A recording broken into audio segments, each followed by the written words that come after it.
United States Secretary of Defense Pete Hegseth and Chairman of the Joint Chiefs of Staff Don Kane have faced public questioning for the second day, this time in front of the Senate Armed Forces Committee. The hearing on Thursday came a day after Hegseth and Kane appeared before a House committee, the first time the pair had faced public questioning from lawmakers since the U.S.-Israel launched attacks on Iran on February 28. The average price of 1 gallon, 3.8 liters of gasoline in the United States has reached 4.30 cents, according to the American Automobile Association, AA, up from less than $3 before the February 28 start of the U.S.-Israel war on Iran. Thursday's prices come as U.S. President Donald Trump insists that time is on his side in the standoff with Iran, even as he refuses Tehran's offers of a preliminary deal to reopen the Strait of Hormuz. The first direct commercial flight between the United States and Venezuela has landed in Caracas, ending a 7-year suspension imposed by the U.S. Department of Homeland Security over security concerns. Flight AA599, operated by Envoy Air, a regional subsidiary of American Airlines, departed Miami at 10:11 a.m. ET, 14:11 GMT on Thursday, 5 minutes ahead of schedule, according to airport data. Palestinian Football Federation President Jibril Rajoub refused to stand alongside Israel FA Vice President Bassem Sheikh Suleiman in a heated moment at the 76th FIFA Congress. Both men were called to the stand by FIFA President Gianni Infantino at the event on Thursday, but Rajoub declined to be brought closer to Suleiman, a Palestinian citizen of Israel. Who? Arsenal versus Fulham what? English Premier League where? Emirates Stadium, London, United Kingdom when? Saturday, May 2 at 5:30 p.m. T. How to follow. We'll have all the build-up on Al Jazeera Sport from 13:30 GMT in advance of our live text commentary stream for all the talk of Arsenal having blown their Premier League title hopes after being reeled in by Manchester City. The truth is that come Saturday, they could have re-established a 6-point lead to pile the pressure on Pep Guardiola's side. U.S. lawmakers have voted to end a 76-day partial government shutdown over opposition to the Trump administration's immigration enforcement operations.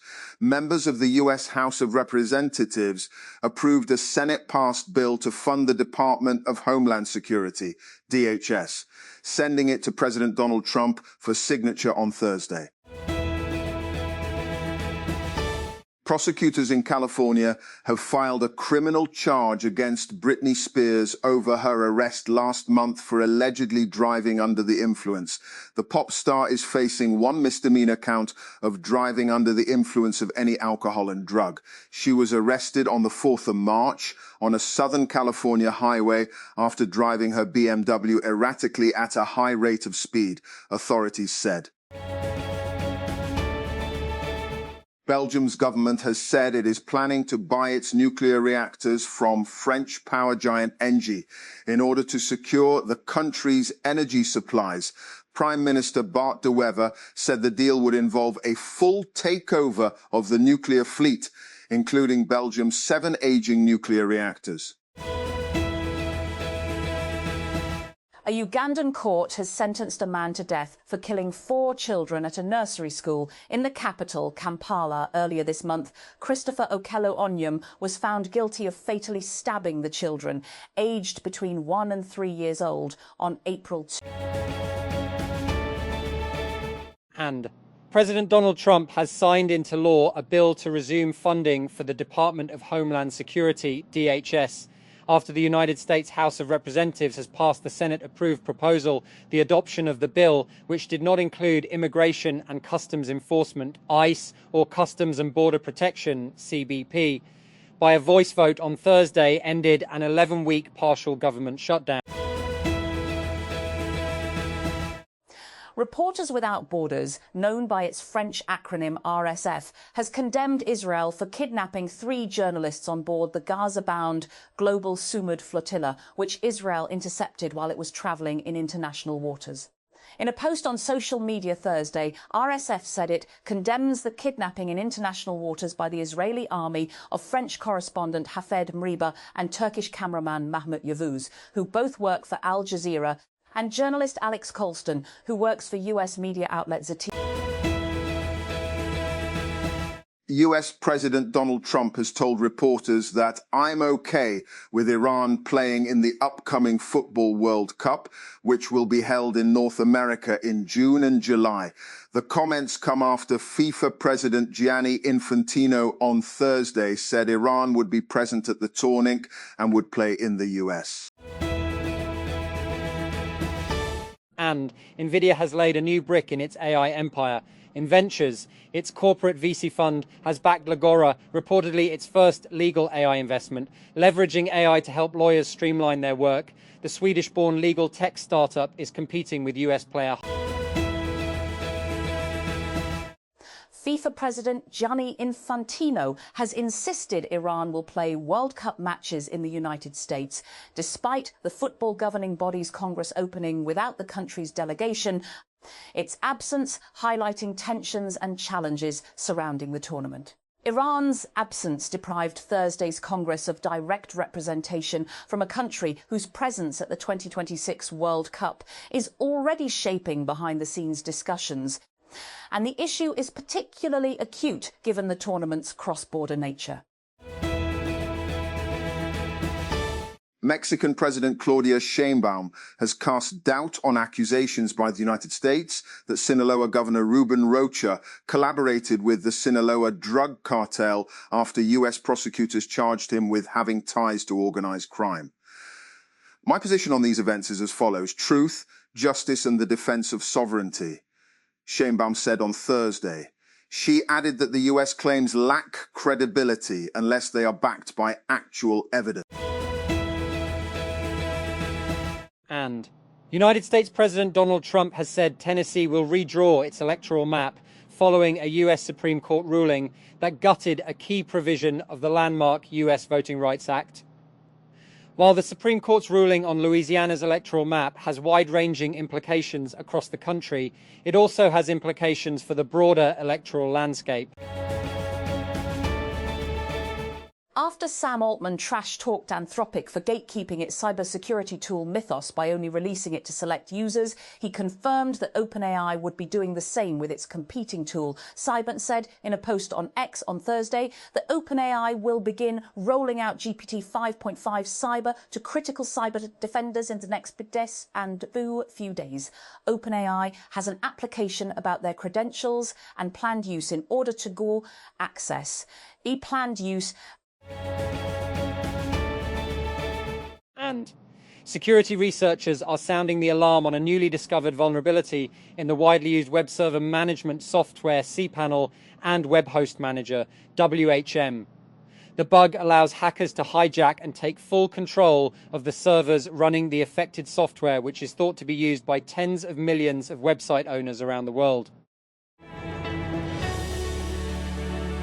Rivian has reworked its loan deal with the Department of Energy and now expects to borrow $4.5 billion to build its new factory in Georgia, down from the original amount of $6. $6 billion allocated under the Biden administration. The company also announced Thursday that it will draw on the loan sooner than planned, in early 2027, and expects to increase the total capacity of the Georgia plant from 200,000 to 300,000 vehicles in its initial phase of operation, another sign that the company has high hopes for its upcoming R2 SUV. Myanmar's former leader Aung San Suu Kyi has been moved to house arrest, state media report, more than 5 years after the military toppled the civilian government that the Nobel laureate had led and jailed her. President Min Aung Hlaing, who ordered the coup in 2021, said in a statement on Thursday that he commuted the remaining sentence to be served at the designated residence. OpenAI is getting serious about account security. The company on Thursday launched Advanced Account Security, a set of opt-in protections for ChatGPT users designed for high-value individuals, but available to anyone who wants them. Faraday Future paid around $7.5 million to a company controlled by its founder Jia Yuting in 2025, according to a new regulatory filing. The long-struggling electric vehicle startup made the payments in a year when it delivered only 4 vehicles and lost nearly $400 million.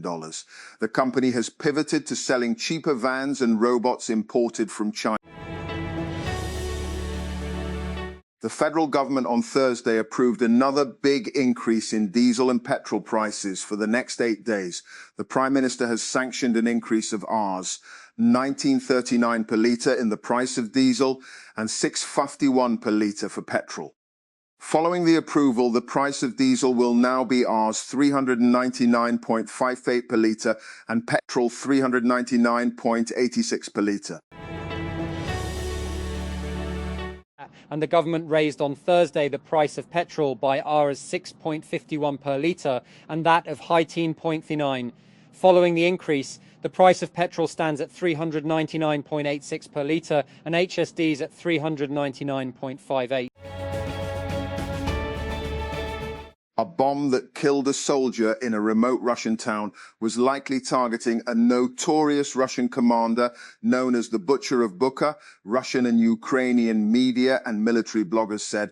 Russian authorities said the bomb attack on Tuesday in the Far East Khabarovsk region killed 1 person and injured several others.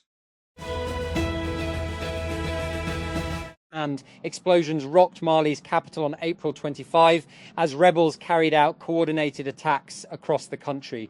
Mali's defense minister was killed along with his wife and children when an attacker struck their home. With Bamako under siege and the military leadership briefly disappearing from view, who is really behind the violence in Mali? In this episode, President Donald Trump has renewed his attacks on German Chancellor Friedrich Merz as the rift between the United States and one of its closest European allies widens over Berlin's criticism of the war on Iran. The US president suggested on Thursday that Merz should focus on German and European affairs rather than comment on the conflict in the Middle East. And an Israeli human rights organization has petitioned the Supreme Court to demand the immediate release of 14 doctors from Gaza held without charge for more than a year. Physicians for Human Rights Israel, PHRI, said on Thursday that it filed the petition after the Israeli military's chief of staff, Eyal Zamir, failed to respond to its request to release the group, which includes pediatricians, orthopedic specialists and surgeons. The United States has fallen to a historic low in the Reporters Sans Frontières, RSF, or Reporters Without Borders, annual press freedom tracker, continuing a decade-long decline, the organization has said. The report on Thursday recorded a global drop in press freedom indicators in 2025, with for the first time more than half of the world's countries labeled as difficult or very serious. Financial services platform Stripe is introducing a digital wallet specifically built for the AI era, where autonomous agents can perform tasks that include shopping, paying for reservations, buying tickets, and more. At its annual conference this week, the company introduced Link, a wallet that allows you to connect various payment methods, track your spending, and view your recurring subscriptions. It also lets you integrate your AI agents so they can spend on your behalf, secure